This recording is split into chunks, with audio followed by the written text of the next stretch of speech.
Okie dokie. Well, hi everyone, and welcome to the Public Practice Accountants Club. We're back for 2023, a space for leaders and emerging leaders in the accounting space to come together and connect over the unique challenges and opportunities faced by our amazing industry. So be at the forefront of transformation in the industry, make some valuable connections and hear some great conversations. And the bonus is that you get to earn CPD points for tuning in. So our topic this morning is an accountant's guide to conquering 2023, an important topic to kick the year off. So I'll just quickly introduce myself. My name is Linda Steffens. I am the accountant coach, an author and speaker, and I particularly love to talk about the business of accounting, business advisory services, and leadership in public practice. And of course, I've got my amazing co-host with me. Happy New Year, Kylie Baxter. Oh, why can't I hear you, Kylie? Oh, that's not helpful. Where are you?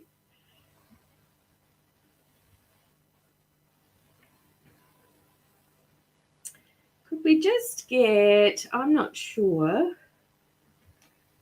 Are we hearing you, Kylie? I'm not hearing you. And you're not hearing us. Oh. Okay. Just because I couldn't hear her. But if you're over on the Clubhouse app, there is chat function in the bottom left, or please feel free to reach out directly to Linda and I by raising your hand in the Clubhouse room, and we'll invite you to have a chat. But just be aware, the sessions are recorded, so I like to let everybody know that. So, Linda, can you hear me now? I can hear you now, Kylie. Something went wrong with my audio, and I'm very sorry, everybody. Thank you. I missed all of your wonderful introduction. I'm sure it was amazing as always. It was filler while you sorted out your audio. Gosh, you got to love a good co-host, to tell you what. Thank you so much. You know what? I found out an interesting thing yesterday. Our youngest fan is actually 4 years old, and so his mum tunes in when she can, when she's getting ready, and she said to me yesterday her 4-year-old runs around and says, "Who's that, Mum? Why are they talking about that? What's going on?" So we've got a fan of 4 years old. Hello, Sophie, if you're tuning in today. So there you go. You know, we appeal to everyone, lovely. Kylie. That's us. That's us. All right. So an accountant's guide to conquering 2023 helps with getting good audio. The accounting industry is continually evolving, and the demands from firm leadership in terms of learning and developing are rapidly changing. So today's successful accounting leaders are blending interpersonal communication skills, emotional intelligence, and an innovative and tech-savvy mindset. So accounting leaders are juggling the fast-paced nature of day-to-day operations of public practice firms with high-level advisory and consulting work. So it's all happening. If you're struggling to keep up and think about ways to lead into the future, well, you are not alone. We struggle with that both in our own businesses as well every single day. So let's talk about some leadership mindset and some strategies that we might be able to take into 2023 and beyond. So I think when I'm certainly talking about leadership, I don't know about you, Kylie, but it generally refers to, you know, we generally position it as referring to others or our relationship with others. But I think the place to start is really with yourself and how you are showing up. And I think if we can get that right or think about how we're doing that, then we've got a good chance with others. I don't know how you think about that. No, absolutely. Like, I'm a big believer in not only leading by example, but also giving yourself the best opportunity to be the best version of yourself. And you need to do that in all areas of your life, you know. But as far as work goes and, you know, being in public practice, we're in this situation now. Our roles have evolved where we need to be the jack of all trades and apparently almost everything to everyone. So what that really means from a personal point of view, particularly coming into a new calendar year, is we really need to assess how we can be the best versions of ourselves, because then we've got that energy and capacity and even time to give our staff, our clients, on that work front, which is super important. And I just want to say, before we get too far into the conversation, I think as accountants, we can get a bit like, oh yeah, New Year, straight back into it. Deadlines are coming, because we really generally take stock in July. They've right, the year's over, big sigh, what should we do differently for next year? But I think we get this amazing opportunity to do this twice, once at half year and once at the calendar start. So really that's what this topic's about. Yeah, what a great way to perspective on that, Kylie. That's wonderful. If I think around the world, I'm not so familiar with the UK, but I know the US is in their tax season. New Zealand is at the business end of theirs as well.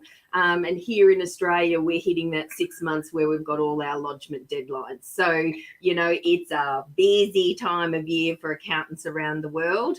And so, yeah, you're right. It's just really easy to kick back into what you did last year. Just keep doing it again. I've got so much work without really reassessing. So, yeah, great point. So I think I was going to say, but I think what that does is it undoes your holiday time. Like most firms in Australia would close for at least a week, if not 2. But by getting straight back into it, you'll hear people say, oh, it's like the holiday never happened after 1 or 2 days. Yeah. So my personal motto this year is to hold on to that holiday feeling. Like that's what I've really been clinging to. And I've come back to people doing lots of interesting things, which is just so fun. But there's too much downtime over Christmas for clients, right? They start to think all these amazing schemes for you to get involved in. Well, they made it a next year problem, and guess what? It's next year now, And I think what that means is, how do we hold on to that holiday feeling? How do we, give? For me, the holiday feeling helps me be the best version of myself. Yes. So how do we do that? Like, what are some tips and tricks to do that? Yeah. Look, I was reading a Forbes article around probably exactly that, and what's the energy that we should bring into 2023, because if it's a real drag to get out of bed every morning and face up and do what you've got to do, then, that's not going to make you feel great or want to keep going or, really lead the people around you or even lead yourself. So it listed quite, a number of things. So it said, bring the energy. So bring that holiday feeling. I'm on holidays. I'm going to bounce out of bed. Were you about to say something, Kylie? No.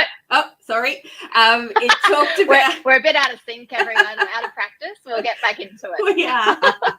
We're a bit clunky this morning. So we talked about practicing self-forgiveness. I think that's a great one. I think, sometimes, particularly, I've talked a lot about us accountants, there's a fair amount of perfectionism, runs through our veins. And I think, just as we're human, we're, amazingly human. And I think, we're not always going to get it right. And so we just got to, let it go if something goes wrong and move on. So practice self-forgiveness. They also said have more fun. Again, bring the holidays back. Look for the positive. If we, there's always a dark side to the cloud. There's always a negative side. But if we look for the positive, that's going to help us keep moving forward. See talent differently. So now that's an interesting one, which I think we could dig into a lot because, the accounting industry itself is around the world suffering from, a lack of talent. And I know that's affecting many businesses.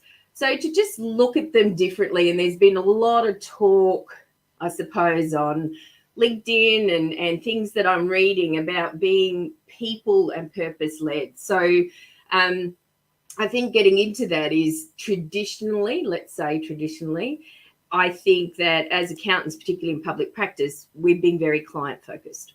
So it's all about the client. The client comes first. So some of the talk that I'm seeing is thinking about, let's put our talent first. What does that look like? Now, the good business owners and leaders coming into this have probably always done that, but what can we do around those things to think about our people first rather than client first. And what's the nice balance between the two, Kylie? I don't know if you've thought about that. Yeah, I have. Yeah. I think my comment to that would be we need to break the cycle. So we are in a period where certainly last year we had a real resources shortage. You know, everyone was crying out for staff and still are. Side note though, I have seen that change a little over the Christmas period, which isn't totally unusual. That's the time when staff are thinking about making a move. So if you are looking for staff, strike now because the iron is hot. I think it's about breaking the cycle because as business owners, we've been in this situation where we've been short-staffed. Who picks up the slack? You know, if it's other staff, then they're worn out and exhausted. If it's you, you're worn out and exhausted. You know, the new calendar year is a really good time to sort of go, no, that's not okay. You know, do we need to review our client lists and shed our clients? Yeah. You know, we all want to help people, but what about helping ourselves? You know, it's that whole put your gas mask on first. What's the aeroplane oxygen mask? Yes. You can tell I really listen super well to the airline. Choose. So I fly a bit, so obviously I've just tuned out on that and gone on autopilot. No pun intended. Yeah, so I think that's the thing. I think it's a really good opportunity to break some cycles and really review your patterns and what you're doing. And as far as putting your staff first, I always think to myself, if they all came in and quit today, what's my backup plan? Yeah. What's my get out of jail plan? And it is like I've asked myself that so many times, it actually doesn't scare me anymore. It's totally fine because like, not to sound uncaring, but if they're all going to go and quit, like I need to have a plan, you know, like it's good business sense. Yes. And, you know, there are lots of opportunities out there for us all for staffing. If we're short on staff, we can shed some clients, you know, there's a lot of things that we just really need to make time and space to turn our mind to it. Yeah. And look, I have been seeing a lot about this concept of just having too many clients, you know, where there's plenty of clients just coming to us, you know, and we can take them all on and we want to help. But I commented the other day on something: when helping starts to hurt or hurts us or our team members, then it's counterproductive, entirely counterproductive. So I think what you're saying is, you know, it's take a good look at what we're doing. Don't just rock in and do the same things that we did last year and just keep going. Maybe we have to completely reassess.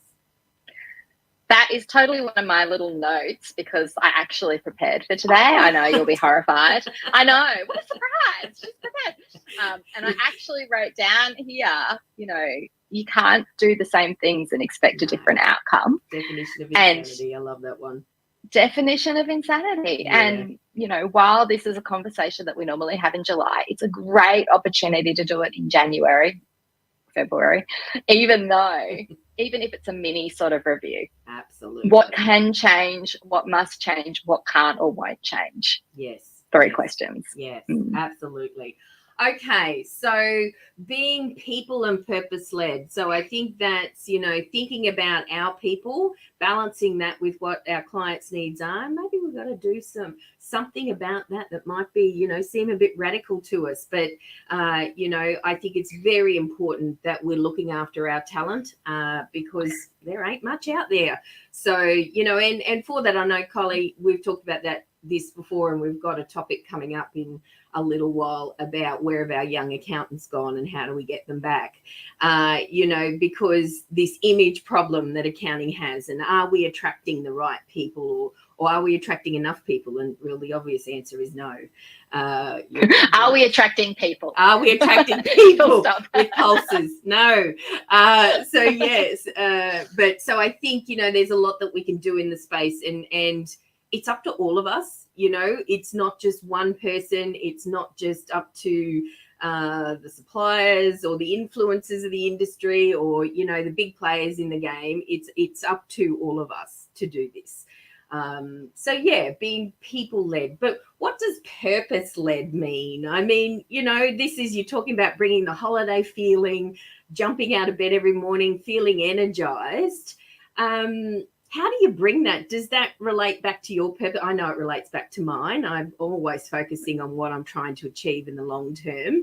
And it gets me through the day. It gets me out of bed every day. I don't know. Does that work for you? Is that something you've focused on in the past? 100%. Like I've talked before about, your missions and your goals and sharing them with your staff and making sure that everyone is on the same page. And I feel like this blends into that. Everything we do really needs to be in line with that mission, because that's our central reason, and that's our why. Yeah. People say, why do you do what you do? That's our why.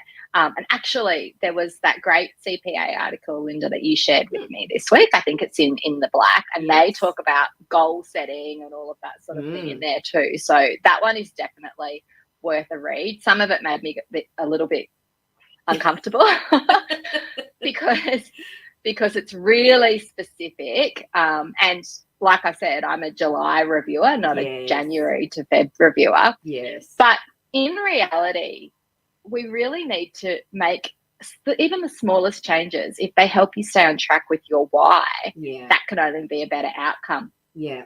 And I think, when I work a lot in this area with helping accountants for either themselves personally or with their firm to find their why, and it's not just as easy as saying, oh, well, I want to help people. Well, of course, yes, we all do. But personally, what does that really mean to you? And sort of digging into those areas and finding that. So it's something that does take some time. It's always a work in progress. It doesn't just spring up a magic vision, overnight. So, start working on these things if you've never really thought about it, or just start jotting it down. And, look, a lot of people tell you to journal and refer. I hate journaling. I don't know if anybody else feels that way, but I just cringe when people talk about journaling. It's my personal opinion. I just can't do it. Don't like it. But I do write things in notebooks during the day or whatever. So I suppose it's a form of journaling.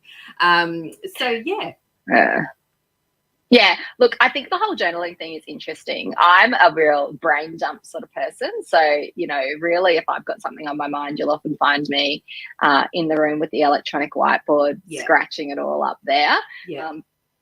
First of all, it gives me some privacy, because people look in my office and they don't know where I am. So that's good, right? But second of all, it really allows me to map out my thoughts. I've actually never thought about that with journaling before, because I'm with you. I'm not a big journal fan. But I suppose it's sort of the same You're journaling thing. on an electronic whiteboard. Yeah. Yeah. We need the opportunity to brain dump, basically. Yeah. Get our thoughts out. We have the statistics. I've been reading this book, and it talks about the statistics of how many thoughts, how many decisions you make, which starts like from the moment you get out of bed, like, what am I going to wear? Should I brush my teeth now, or should I go and do this and then come back and brush my teeth? Like, we're making all these micro decisions all the time. As business owners, that's crazy, because we're making decisions for ourselves, our businesses, our staff, our clients, like the number, and we get fatigued. So we have to find ways to renew energy. Now, one of the ways that we can renew energy is through creating change.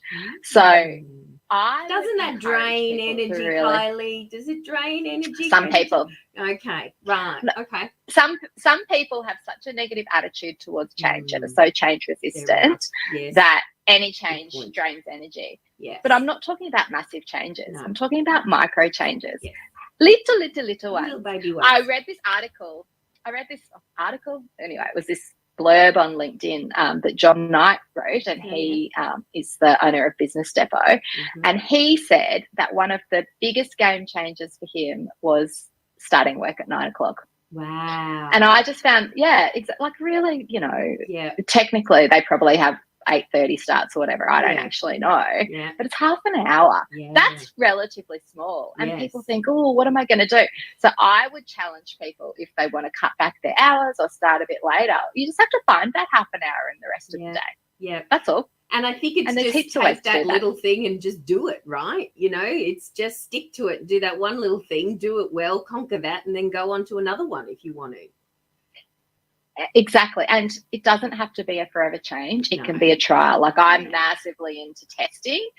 Let's just do this for a while and we'll see if it works, and then we'll evaluate, collaborate with people. But sometimes it's those smaller things that you do that can create the biggest change, maybe not to the work environment, but maybe just to your own personal mindset, which really allows you to go in and, be that best version of yourself. Absolutely. So I think it's about looking after yourself. This, don't view change as a negative thing. Look at it as a positive thing.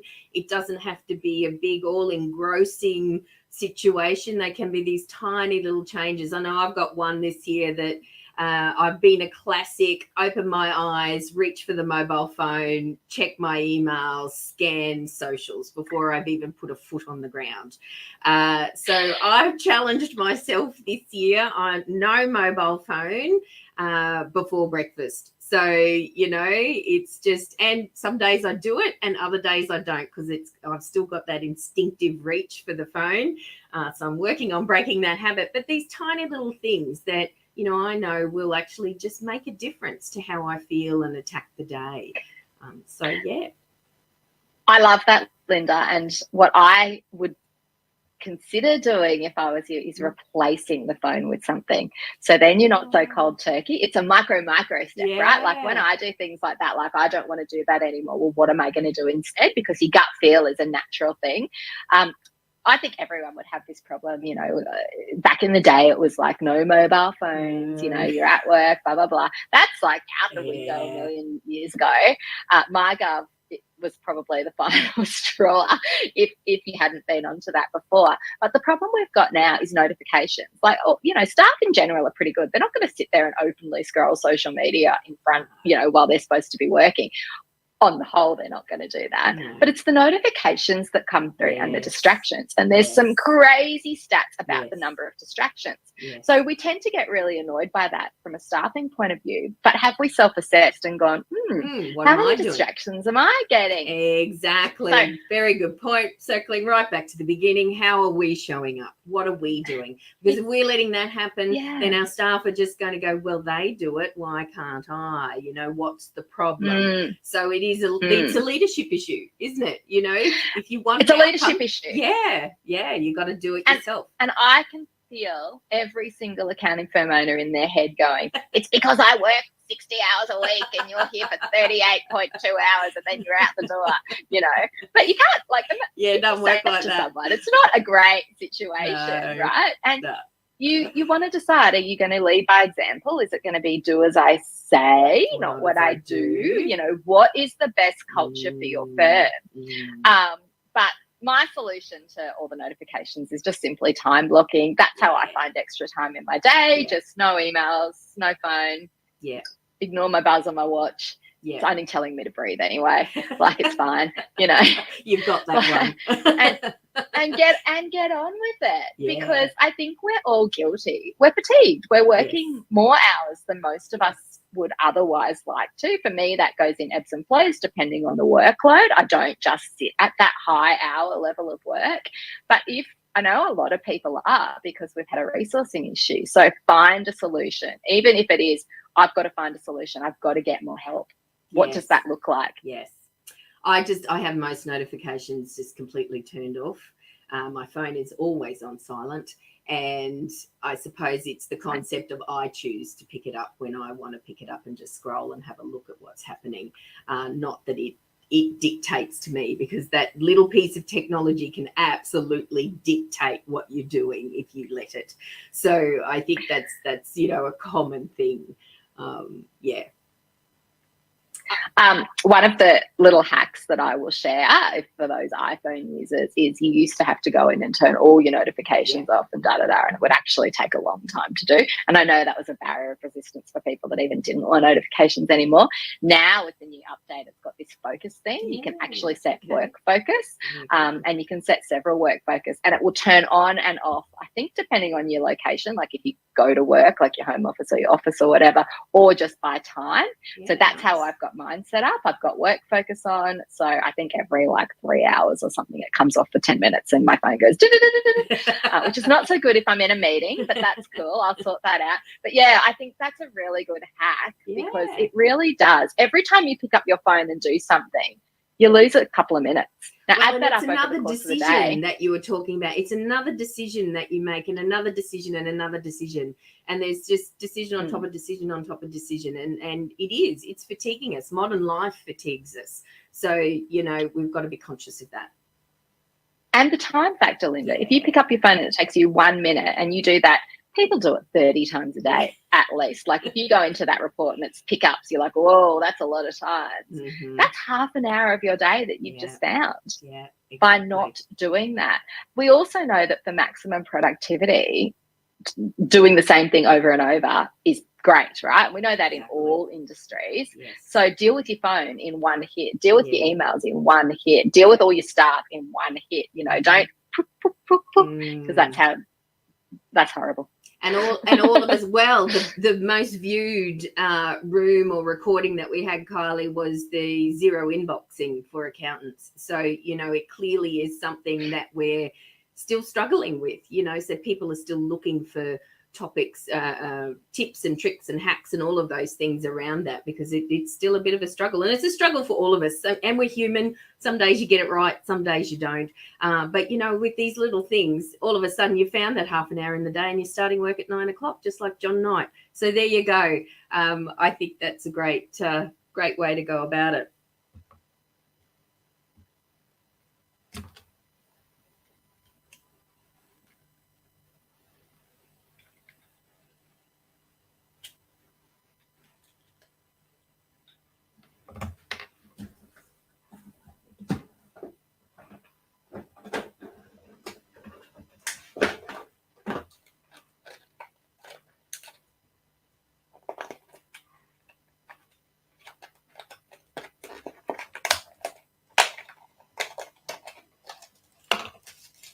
And then we all do, I can hear you again now, and we all do all of them.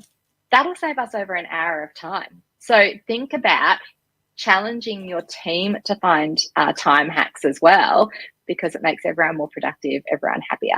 Absolutely. So tell me about, if we're thinking about leadership, mindset, strategies to take into the year, something that has cropped up, and I know you've been a bit of a fan of over the last few years, is the word of the year. Yes, I am a fan. Yeah, so thinking about that and what that entails. So the whole idea is to think about, I suppose, it's almost like a theme for your year, isn't it? So it's something to just align your decisions with, your strategies, everything that you're sort of doing every single day. Is it taking you that one step closer to this purpose that we've been talking about? Is it, you know, helping you to live a purpose-driven life? And, you know, choosing that word, you know, I don't think anybody's ever really flippant about it, but it's been a good concept and something I've seen floating around. So, Kylie, I know you've done that in the past, haven't you?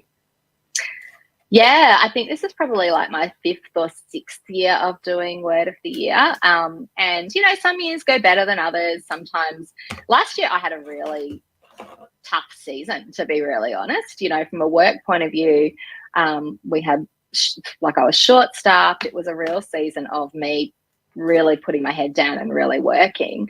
This year, I'm not accepting that. I've already, you know, sorted out my stuff for this year, which is great. And it's amazing when you focus on something, what you can actually achieve. So I'll share with you, my word for this year is actually kind.